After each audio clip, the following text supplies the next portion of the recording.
તો પહેલી અગત્યની વાત છે, જ્યારે યુગાન્ડામાં 1972ની સાલમાં ઈદી અમીને બધાને કાઢી મૂક્યા, એશિયન્સને, ઇન્ડિયન્સને, ગુજરાતીઓને, એ વખતે ઘણા બધા લંડન ગયા, ઘણા બધા ઇન્ડિયા આવ્યા.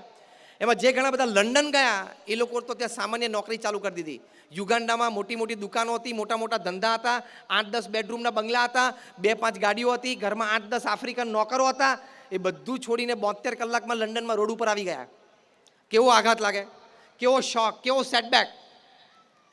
ચાર્લ્સ કનિંગહેમ નામના એક બ્રિટિશ ઇતિહાસકારે બહુ જ સરસ એક આ સંબંધી પુસ્તક લખ્યું છે. અને આ પુસ્તકમાં એમણે લખ્યું કે આ બધાને શોખ તો હતો, ડઘાઈ તો ગયેલા, પણ કોઈ સ્ટ્રેસમાં નહીં, કોઈ ટેન્શનમાં નહીં, કોઈ આપઘાત નથી કર્યો. 2000 આપણા ગુજરાતીઓનો ઇન્ટરવ્યૂ લઈને ચાર્લ્સ કનિંગહેમે આ પુસ્તક લખ્યું છે. અને આ પુસ્તકમાં એને લખ્યું છે કે આટલા સેટબેક અને શોક પછી પણ આ લોકો સ્થિર રહી શક્યા. હા, દુઃખ છે પણ સ્થિર રહી શક્યા. એનું કારણ they had singular faith in God. એ લોકોને ભગવાનમાં શ્રદ્ધા હતી કે યુગાન્ડામાં જાઓ જલાલી હતી એ ભગવાનની ઈચ્છા, છોડવું પડ્યું એ પણ ભગવાનની ઈચ્છા. જે હમણાં ગોવિંદ કાકાએ વાત કરીને કે ઈશ્વર ઈચ્છા સામે કોઈનું ચાલતું નથી.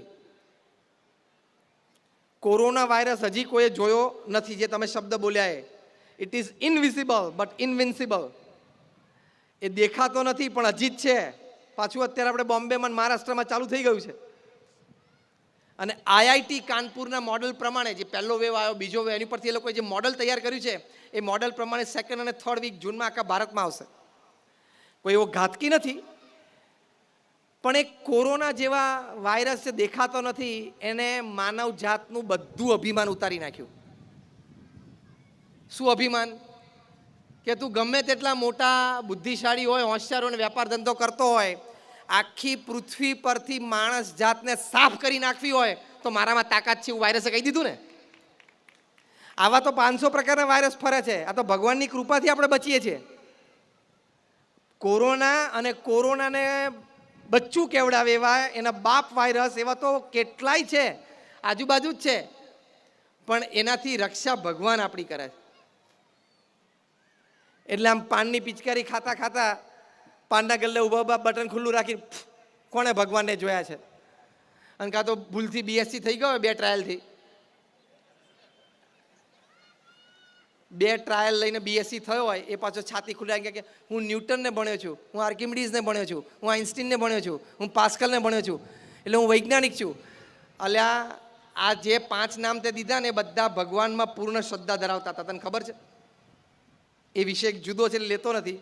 હું તમને દુનિયાના પ્રથમ 50 વૈજ્ઞાનિકોને ભગવાન પ્રત્યે શું શ્રદ્ધા હતી, શું પ્રાર્થના કરતા હતા એ હું તમને કહી શકું. કોઈક દિવસ જુદો વિષય છે, લેશું.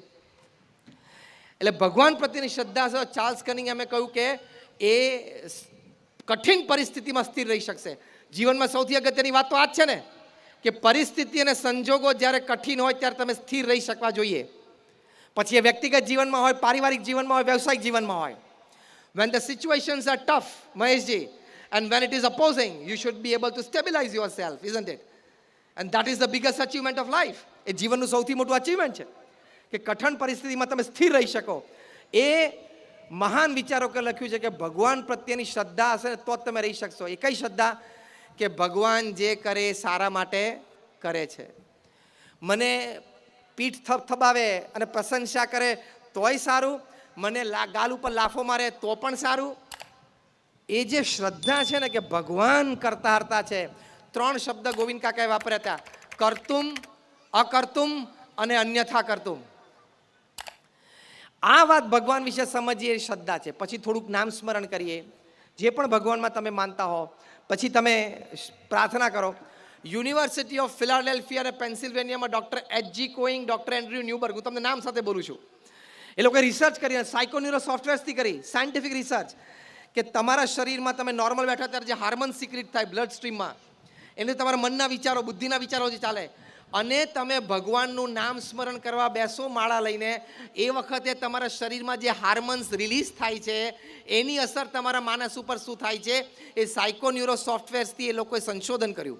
એટલે પૂર્ણ રીતે વૈજ્ઞાનિક ઢબનો આ પ્રયોગ હતો.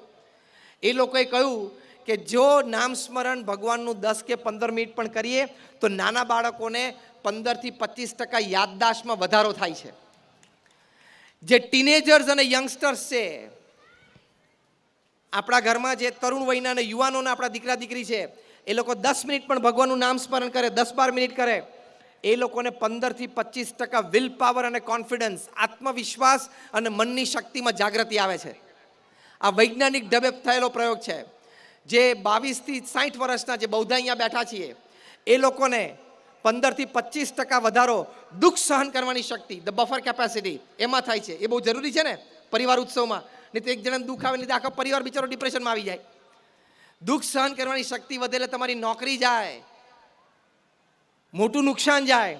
એ વખતે તમે એ દુઃખ તમારા પરિવારજનોને પાસ ઓન ના કરો ને, એ બહુ મોટી જરૂરિયાતની વાત છે. એ ભગવાનમાં શ્રદ્ધાથી આવે છે. અને છેલ્લી વાત લખી, જે 60 થી 80 વર્ષના હતા એ લોકોને 15 થી 25% વધારો એ રોગ પ્રતિકારક શક્તિમાં મળ્યો. એટલે આ સાયકોન્યુરો સોફ્ટવેર્સથી ડૉક્ટર એન્ડ્રુ ન્યુબર્ગે શું સાબિત કર્યું કે તમે રોજ 10 થી 12 મિનિટ પણ ભગવાનનું નામ સ્મરણ કરો છો તો તમને યાદશક્તિમાં વધારો મળે છે, આત્મવિશ્વાસમાં વધારો મળે છે, મનની શક્તિમાં વધારો મળે છે, દુઃખ સહન કરવાની શક્તિમાં વધારો મળે છે અને રોગ પ્રતિકારક શક્તિમાં પણ વધારો મળે છે. આ 5 લાભ થાય. પરિવાર ઉત્સવ કેવો ઉજવાય? કારણ કે બધાનું મનોબળ વધી ગયું, બધાનો આત્મવિશ્વાસ વધી ગયો પરિવારમાં, તો પરિવાર ઉત્સવ સરસ ઉજવાય. તો આ બધી વાતો પરિવારોત્સવની છે. આજના દિવસે અમે પ્રાર્થના કરીએ છીએ ભગવાન સ્વામિનારાયણના ચરણોમાં, ભગવાન શ્રી રામ, ભગવાન શ્રી કૃષ્ણના ચરણોમાં, અમારા ગુરુહરિ પ્રમુખ સ્વામી મહારાજ, મહંત સ્વામી મહારાજના ચરણોમાં, કે આ બધી વાતો કંઈ મેં તમને નવી નથી કરી. આ બધી વાતો તમે સારી રીતે સમજો છો, જાણો છો, અનુભવેલી પણ હશે. પણ જ્યાં છીએ ત્યાંથી આપણે એક ડગલું આગળ ચાલી શકીએ તો આજે આ કાર્યક્રમનું જે આયોજન થયું એ સાર્થક થયું ગણાય. અને છેલ્લી વાત કે આજે વર્લ્ડ એન્વાયરમેન્ટ ડે છે અને આવા એક મોટા નિષ્ણાત આપણે ત્યાં આવ્યા છે અને આપણે કાલે વૃક્ષારોપણનો મોટો કાર્યક્રમ છે. એટલે ખાસ જે હમણાં જાહેરાત થઈ હતી એ પ્રમાણે બધા શ્રદ્ધાથી જોડાજો. One plant is one life, save the earth. આપણી પાસે એક જ દુનિયા છે, હા, ખબર છે ને? અહીં કંઈ આઘું પાછું થશે તો બીજા ગ્રહ ઉપર જવાય એવું છે નહીં, અત્યારે તો નહીં. બીજા કોઈ ગ્રહ ઉપર વ્યવસ્થા આપણી થાય એમ નથી અને ત્યાં પહોંચી શકીએ એમ નથી.